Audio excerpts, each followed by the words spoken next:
What it is, everybody, and thanks for tuning back in here to another episode here on the Speedbug channel. Today's a video that I've pretty much done on all my bikes except this one, and we're gonna start it out. My GSXR1000R. Love this bike so much. So we're gonna talk about this one. Is this bike a good commuter? And what I kind of like about it and what I dislike about it. But I'll do a 5 things I hate about it to something later on, and I'm not going to spoil it in this video. Y'all just have to stay tuned for that one. So, but this one, we're going to do a little quick run through, just me kind of driving around, and you can just hear like the voiceover and stuff, kind of how I've done it in the past. So, let's get to it. Is this bike a good commuter? Well, let me damn it tell you, the answer is hands down yes. Yes, yes, yes. Is it a great commuter, and why is it a great commuter? Well, let me tell you, it is so comfortable. The seat on this bike is so comfortable, just as comfortable as the BMW. Is this bike as good as commuter as the BMW? Absolutely yes. It's the Suzuki's, to me, is the biggest downfall that it has as far as commuting wise, is it doesn't have cruise control like the BMW. Now, we've kind of all been spoiled with the BMW as far as commuting and stuff like that because it has some of those luxurious features with like the heats and stuff like that. But again, this bike is $15,000 versus the BMW is $30,000. So dollar for dollar, you know, the GSXR is obviously a much better buy than the BMW. Is the BMW overall a much better bike? Absolutely, in pretty much all around all aspects. But for an extra $15,000, you can definitely upgrade this bike and still have money left over. Or you can buy another one and turn that bike pretty much into a drag bike and obviously completely smoke the BMW.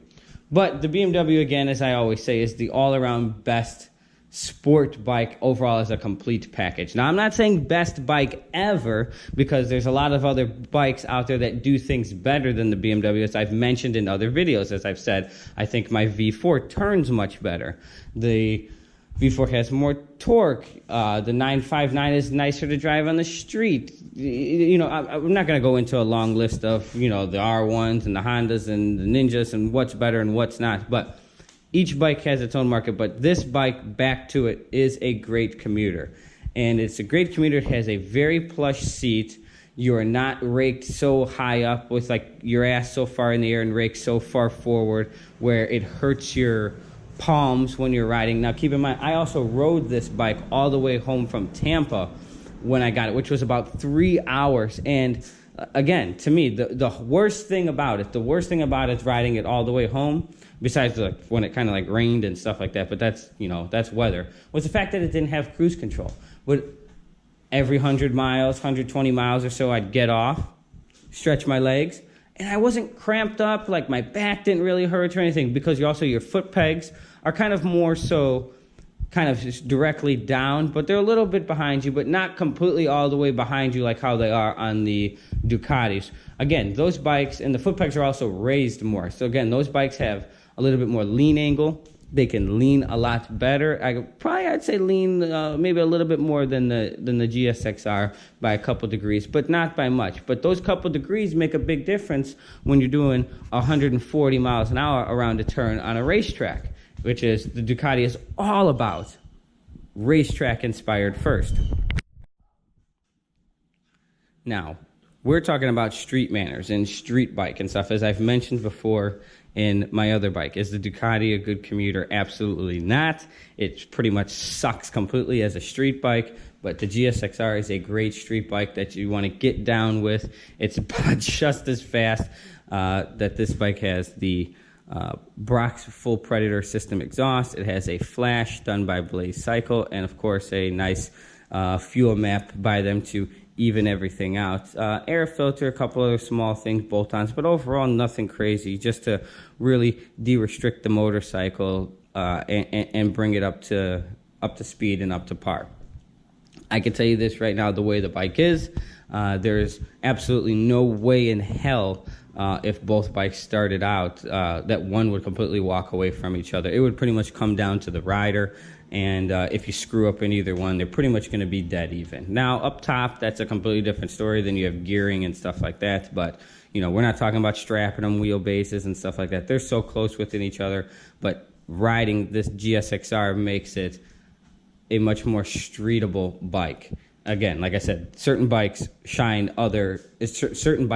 better in other places than this bike, and vice versa. So commuting with this thing for 3 hours, it was great.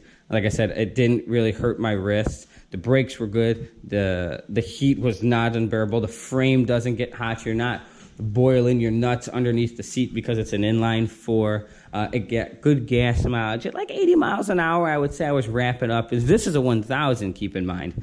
I was wrapping up about 45 miles a gallon. And that's really good considering it's a 1000. Usually you see that type of MPG out of like the 600s, maybe a 750. But that VVT timing that allows this bike to really narrow and dial in the power with timing for fuel consumption and everything like that really help and makes a difference. And when you need to twist the throttle and get on it, it adjusts the timing on the fly based off of the throttle input and, of course, where you are in the power band and the rev range and so on and so forth. But tires are great. Suspension doesn't beat you up, and you can. I have the Showa BFF suspension, which is the upgraded one, and you can make it soft, you can make it hard, and right now, I think for the most part, I rode with it in the medium setting, and it's perfect for the street. It's a little soft for the track, but perfect for the street. But that's when you just go up a couple clicks in the front and the rear to adjust the dampering and the rebound, and it really tightens it up to where you want to be, because you don't really want it too loose on the track, because then you go over some hills or some bumps and stuff like that, whether it's a circuit track or the drag strip, because then you have too much weight shift, or then the bike starts to become unstable. So you just tighten it up. And I've tightened it up a little bit on the street, gone around some turns versus it being loose, and it works flawless. It works perfect.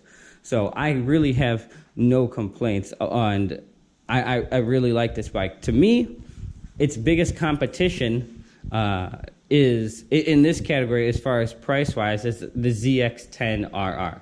And me personally, I'm a Suzuki fan. I do like the ZX10RR. When I say the RR, because it comes with like the quick shifters and all that other stuff. The base ZX10, I wouldn't even look at it, because I'd want the upgrade suspension and all the electronics. They're pretty much exactly about the same price, and I really think that it's going to boil down to which brand you like better. I'm more of a Suzuki person, but I would also not be opposed to owning a ZX10RR at any time. Probably not since I have this. I would probably buy more of like an H2 or a turbo booster or something like that, so I have something different.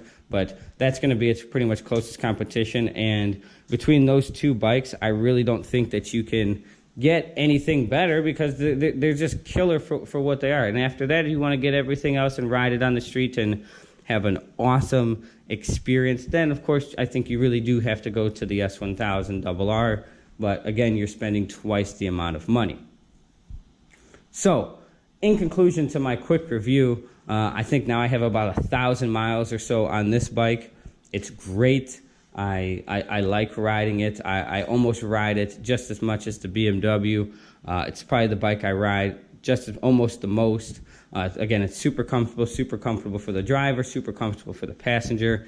And of course, aside from all my build marks and stuff like that, that's me modding the bike, the hiccups and stuff like that. I really haven't had any issues with it. And there's a reason why I've also had 5 GSXRs, because they're the shit. I've beat them, raced them, and never, ever had an issue or anything with them, and they are just straight up awesome bikes. So if you're in the market for a new bike, make sure you definitely check out the new 17 and up GSXR1000R. I really do think you'll be amazed. If you're a Kawi fan, make sure you check it out. If you're a Suzuki fan, make sure you check out the Ninja ZX10R as well, because they are both exceptionally built bikes.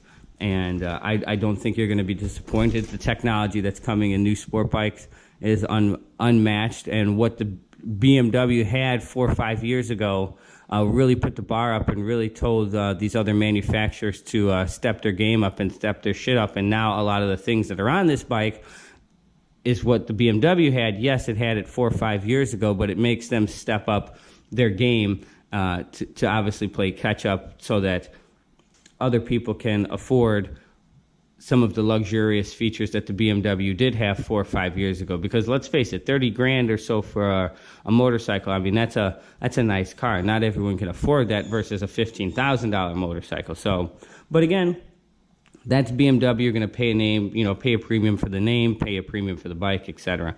But the new BMW is supposed to be released in the next coming months. Or maybe be announced next month, in November. We'll see what happens, and hopefully they knock it out of the park again. If they do, you already know I'm a buyer. I'm going to get it. If it's just a couple skin differences and some headlights and stuff like that, well, I think I'm going to keep mine because that bike is still the shit. So that is my quick in-depth review, and if I left anything out or anyone else has any questions, let me know. Comment below. I'll do my best, of course, to answer, as I mostly do answer everything else.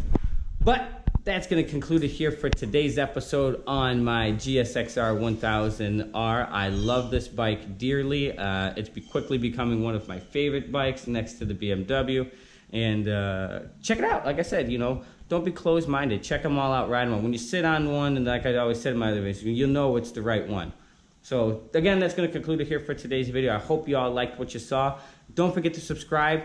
Instagram at the Speedbug. I also have a new Facebook page, the Speedbug, same thing. You can check me out as well. I'll post it also in the links below for the people that are on Facebook. You can follow me and post and stuff on there.